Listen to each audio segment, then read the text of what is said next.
Hopefully you've had a chance to try out these quick practice problems around precipitation reactions. I'm going to go through the solutions now. So if you haven't done that, pause this video. All right. So we're asked to predict the products for each of these reactions and to figure out the states for those products. Are they all aqueous or some solid? Basically decide if there's a reaction. So I'm going to go ahead and exchange my ions right away. So first I'm going to break this apart, each of them looking at A. So I know this KBr is really K plus Br minus. And I know my lead nitrate is lead plus 2 of my NO3 minuses. Now I am going to uh, swap my ions, essentially do an ion exchange. So the cation of one of my compounds will pair with the anion of the other one, and the anion will pair with the other cation. Now I'll write these out. So that's going to give me potassium, and that will combine with nitrate. Potassium's +1 and nitrate's -1, so they'll combine in a 1-to-1 ratio. And then that'll also give me lead, and that's going to combine with the bromine. Sorry, trying to color coordinate.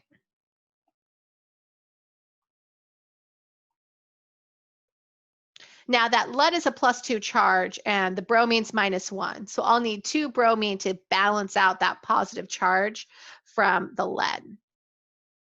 Cool. So now that I've done that, I can add a plus symbol here. I can figure out which ones of these are going to be soluble and which will be solid. So I'll reference those solubility charts again that I've been using. And when I do that, I'll see that that potassium nitrate will be aqueous. And I'll look up lead and it'll be insoluble and it will be a solid. I'm going to scroll up to that right now and prove that that lead bromide is solid. All right, so let's figure out this lead bromide piece. So I don't see lead listed anywhere in the generally soluble or generally not soluble section right here in the first column. But I do see bromine. So I'm going to come here to bromine and I'm going to say, all right, that's typically soluble. So it's likely this is aqueous. But I'm going to come over here and check the exceptions. And I see that lead is one of the exceptions. So that's going to tell me that my lead bromide will be insoluble. Lastly, I'm going to now balance the equation. So I need at least 2 bromine to pair with my lead. So that means this KBr here at the beginning really needs to have a coefficient of 2 in front of it. And when I start with my lead nitrate, I have 2 nitrate ions that are pairing with that lead ion. So I'll have 2 of my potassium and nitrates. And now I have a a chemical equation to describe this reaction. Let's look at the next one. So I'm going to go through that same process. I'm going to have strontium plus and fluoride ions. And then my second one will be 2 sodium ions and 1 sulfate ion with a -2 charge. And so now I'm going to